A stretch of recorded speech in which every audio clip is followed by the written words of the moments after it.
Sir, वज़ीर-ए-आज़म शहबाज शरीफ साहब की ज़ेर सदारत जो कौमी सलामती से मुतल्लिक इन कैमरा इजलास हुआ, मैं मौजूदा हालात के तनाजुर में आपसे जानना चाहूँगी कि कितनी अहमियत का हामिल था ये इजलास। बस वो मेरे ख्याल से अफगानिस्तान में जो टीटीपी के साथ मुज़ाकरात चल रहे हैं उसके ऊपर ब्रीफिंग हुई है, जो अभी तक इत्तलात हमारे पास हैं, और मुज़ाकरात को जारी रखने पे कहा गया कि बातचीत का सिलसिला जारी रखा जाए टीटीपी के साथ, और जो भी शराइत वगैरह हैं ज़ाहिर है वो इन कैमरा इजलास से तो हम तक तो नहीं पहुंची खबर। लेकिन जो दूसरा मामला इस वक्त जो है वो काफ़ी मेरा ख्याल है कि ये जो इमरान खान साहब, यानी तशवीशनाक है। इमरान खान साहब ने जो आज बात की है, देखें इसको, इमरान खान साहब के जो खिताबात हैं और उनकी जो गुफ्तगू है उसको इंतहाई इंतहाई संजीदगी से लेने की ज़रूरत है। और उसकी वजह यह है कि वो हवाई फायरिंग नहीं कर रहे।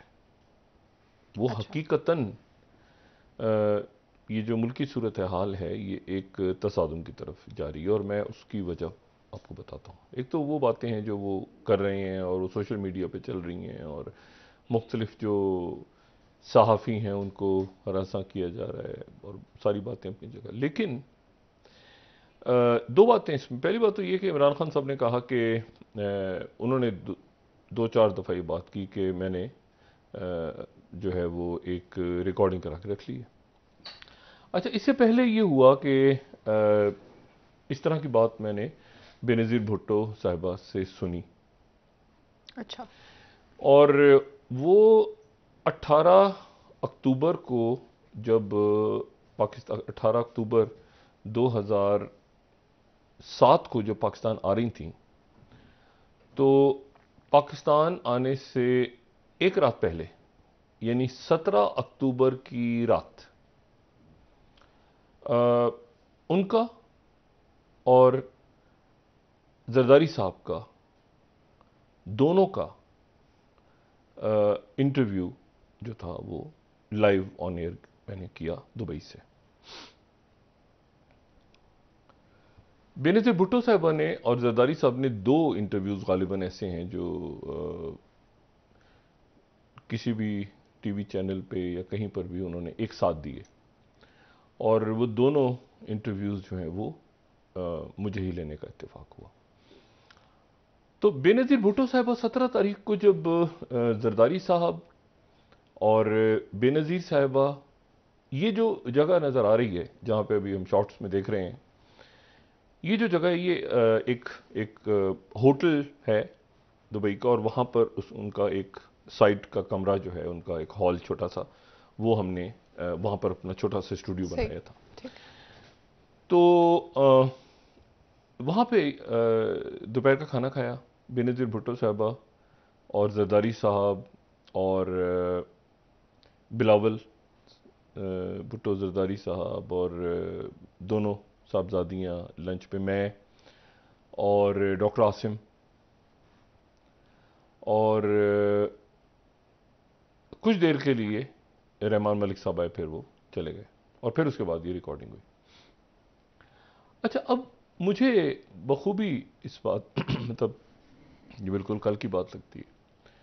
तो बेनज़ीर साहबा वहाँ पे, बेनज़ीर साहबा ने ये बात की। अच्छा, हमें इस बात का, मैं ये बात कह रहा था, और बेनज़ीर भुट्टो साहबा जो थी वो इसको थोड़ा सा यानी आप यूँ समझें कि यानी कोई 50-50 कायल थी इस बात पे। सही।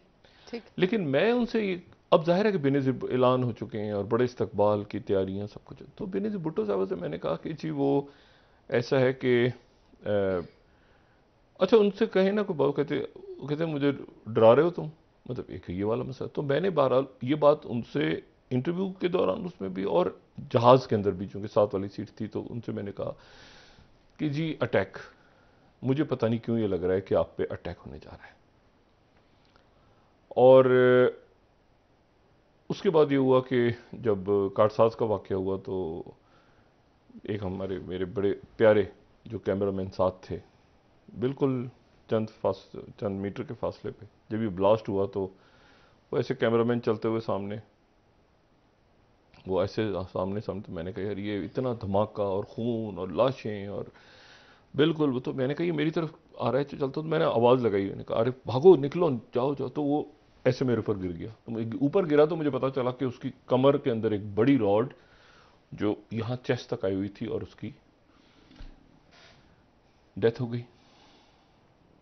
अच्छा एनीवे, मैं जो बात कहने जा रहा हूँ वो ये कि बेनज़ीर भुट्टो साहबा जो हैं उनको अच्छा यूएई की इंटेलिजेंस और लेकिन लीडर जो होता है ना, फिर बेनज़ीर भुट्टो साहबा एक लीडर थी, बेशक, इसमें कोई आप कुछ भी कर लें वो पब्लिक से आप उनको दूर नहीं कर नहीं सकते। मतलब वो एक अजीब सा एक सिलसिला था कि वो मतलब है कि मतलब उनका जब वो वजीर आजम भी थी तो गाड़ी से उतरी और लोगों से दरख्वास्तें ले रही हैं, एप्लीकेशंस ले रही हैं, ये ले रही हैं, वो ले रही हैं। जब वो वजीर आजम थी तो एक बड़े उनके बहुत करीबी साथी थे और वो जब वो दोबारा वापस आई मुल्क में तो वो उनको याद करती थी। वो बड़े ज़बरदस्त, उनका नाम था मुनव्वर सोहरवर्दी। पीपल्स पार्टी का मेरा ख्याल है शायद ही कोई शख्स हो या कोई सियासत में शायद ही ऐसा शख्स हो जो मुनव्वर सोहरवर्दी साहब को ना जानता हो।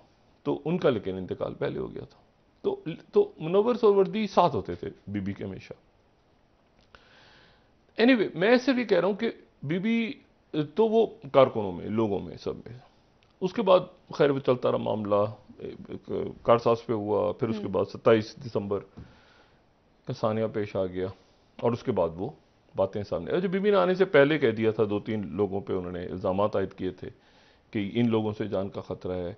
वो जो बातें थी वो जो उस लंच पे हुई थी जहाँ जरदारी साहब भी थे, वो चूंकि बिल्कुल ऑफ द रिकॉर्ड बातें थी तो मैं यहाँ पे नहीं कहना चाह रहा कि जब ये नाम डिस्कस हो रहे थे तो क्या हुआ था।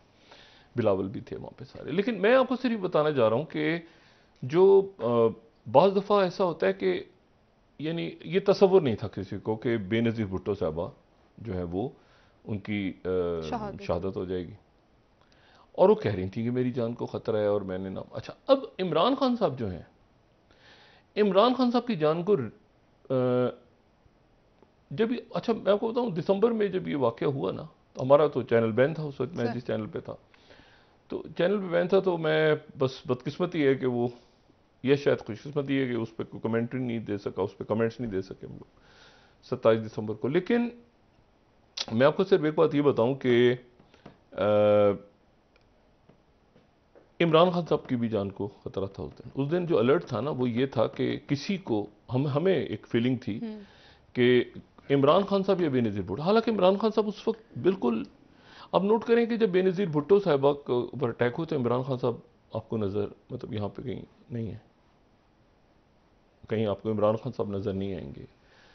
नवाज शरीफ साहब थे तो इमरान खान साहब जो हैं वो लेकिन इस वक्त जो सूरत हाल है वो ये है कि उस वक्त के हालात, और मुझे नहीं पता खान साहब किसी दौरे पे थे क्या था, लेकिन मैं सिर्फ भी कहना चाह रहा हूँ कि हमारे पास ये इतला थी कि उनको भी खतरा है और बीबी को भी, लेकिन बीबी को जाहिर है कि कहना जो है वो समझाना बड़ा मुश्किल था। एक रात पहले उनसे बात भी की जो उस वक्त के DGISI थे जनरल नदीम ताज, और उनसे फिर मेरी बाद में उनकी रिटायरमेंट के बाद जब मुलाकातें हुई तो बहुत सी ऑफ द रिकॉर्ड बातें हुई।